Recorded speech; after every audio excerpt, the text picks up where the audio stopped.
ওরকম ছগাতের আমরা বাল মনে করি। এখন শওকত মোল্লা বালের যোগ্য হয়ে গেছে। সেই বাল শব্দটা অনেকের কাছে শুনতে খারাপ, এটা হিন্দি শব্দ, কিন্তু বাংলায় হচ্ছে চুল।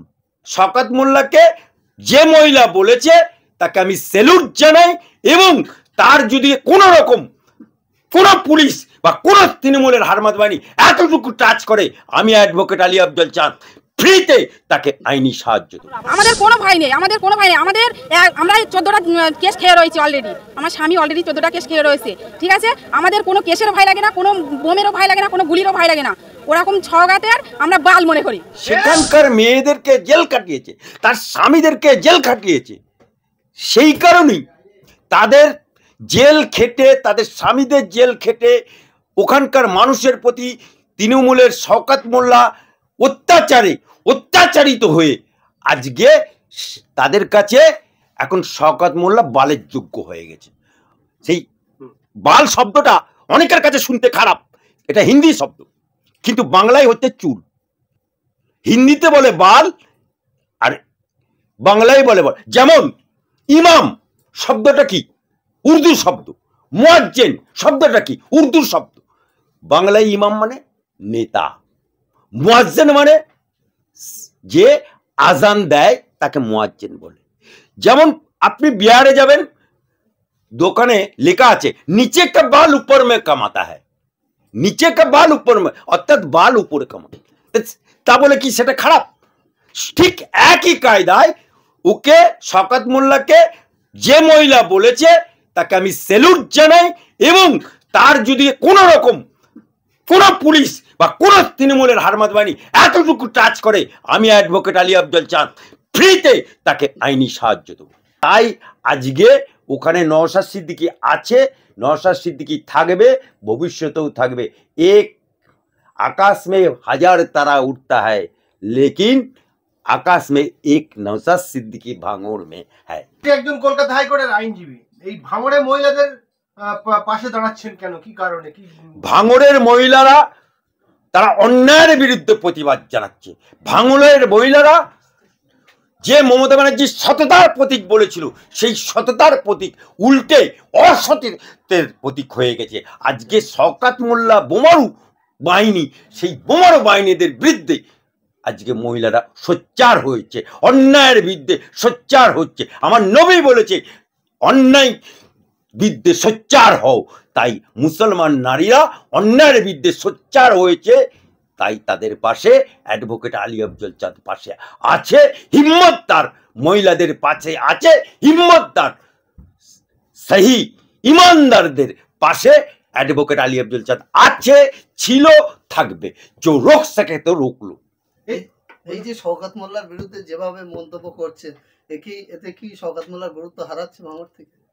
শওকত মোল্লা গুরুত্ব হারাচ্ছে কি আছে আমার জানার দরকার নেই, তবে আমি এইটুকু জানি ও হচ্ছে একটা পাল্টু মাল এবং মধুচাটা লোক। ওকে আমি ইঁদুর ছাড়া কিচ্ছু মনে করি না। তিনি তো বলছেন যে নওশাদ যে ওখানকার যে বিধায়ক আছে তাকে বলে ধর্ষক। শওকত মোল্লা কি একদম ফ্রেশ মাল নাকি? হ্যাঁ, ফ্রেশ মাল? শওকত মোল্লা কি ফ্রেশ মাল নাকি? হ্যাঁ, ধোয়া তুলসী পাতা নাকি? আর নওশাদ সিদ্দিকী একটা পীরজাদা ঘরের ছেলে, তাকে বিলকিস বেগম বলে একটা মহিলাকে ভাড়া করে তাকে টাকার লোভ দিয়ে তাকে খাড়া করেছে। আর আমাদের হাইকোর্টের কিছু হারা আছে, তাদেরকে দিয়ে মামলা করিয়েছে, দিয়ে খাড়া করে দিচ্ছে। তাই ऐसा হারামজাদাগুলোকে ऐसा পেটাবো হাইকোর্টে, বাচ্চাও সাধু বাবুও বাঁচতে পারবে না। আর এই যে আমরা দেখছি যে ভাঙড়ে যে পরিস্থিতি, যে মহিলাকে গ্রেফতার করা আছে, আপনার হুঁশিয়ারির পরে দেখলাম সে জামিন পেয়ে গেল, কি বলবেন? ডরাই তো ডরাই, হারামজাদাকেই ডরাই। ডরাই তো ডরাই, হারামজাদাকেই ডরাই। তৃণমূল ডরাই, হাইকোর্টকেই ডরাই। তৃণমূল ডরাই, হারামজাদাকেই ডরাই। কারণ মমতা বুবু, মমতা খালা, মমতা আপার পুলিশরা আজকে যতই তৃণমূলের দলদাস হোক আর যতই তৃণমূলের পা চাটুক, দিয়ে তাদের বাড়ছে না। তোমার দেখা নাই রে, তোমার দেখা নাই, পুলিশদের দিয়ে নাই রে, ডিএদের নাই। শেষ প্রশ্ন করবো আপনাকে, এই ভাঙড়ের মানুষ, এই তৃণমূল যখন এসেছিল আরাবুলকে কি প্রথম ওই জায়গা থেকে বিদায় করেছিল, এই ভাঙড়ের মানুষ বারবার দেখেছি সোদের উল্টো পিঠে হাঁটে।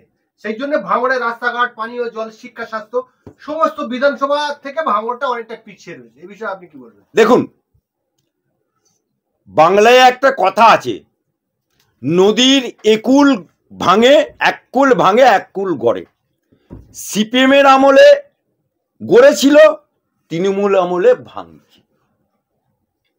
সিপিএম আমলে যদি গড়ে থাকে, তৃণমূল আমলে ভাঙছে। আর ওখানে এখন যেহেতু নওশাদ সিদ্দিকী একটা পীরজাদা বংশের ছেলে, ওরা বলেছিল না বদলা নয় বদল চাই, ওরা বদলও হয়েছে, আবার বদলাও নিচ্ছে। কিন্তু বাংলার মানুষ ২৬ সালে এই বদলা নিয়ে নেবে। ভাঙড়ের বিধায়ক হচ্ছে নওশাদ সিদ্দিকী, এই 4 বছর 4.5 বছর, 4 দশক ধরে ভাঙড়ের এমপি তৃণমূলের, ভাঙড়ের অধিকাংশ পঞ্চায়েত সমিতি তৃণমূলের, ভাঙড়ের আগের বারের বিধায়ক ছিল তৃণমূলের রেজ্জাক মোল্লা। তাহলে ভাঙড়ে অনুন্নয়নের জন্য নওশাদ সিদ্দিকীকে দায়ী করছে বর্তমান মানে ভাঙড়ের শাসক দল তৃণমূল। এটাকে আপনি কেমন ভাবে দেখছেন? দেখুন, শাসক দলের কাজ হচ্ছে চুরি করা, শাসক দলের কাজ হচ্ছে লুটে পুটে খাওয়া। শাসক দলে এমপি, এখন যে ওখানকার এমপি যে দেবাদিদেব মহাদেবের কন্ডম পড়াতে গেছিল, আর মুসলমান পাড়ায় বলছে দে দে বা মাঝি পাল তুলে দে হেলায়, আমি যাব মদিনায়, সে আবার গান গায়।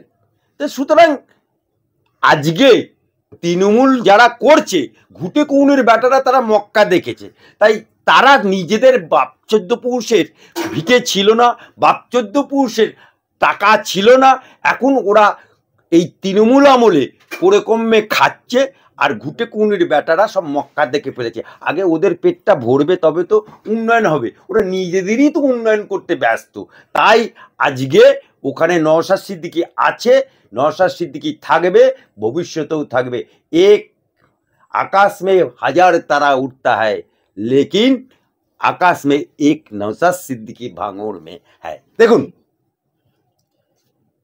ভাঙড়ের ছেলেদের, ভাঙড়ের মেয়েদের পুলিশ দিয়ে, মমতা বাবুর দলদাস পুলিশ দিয়ে বা মমতা বাবুর হারমাত বাহিনী দিয়ে ভাঙড়ের লোককে দমানো যাবে না।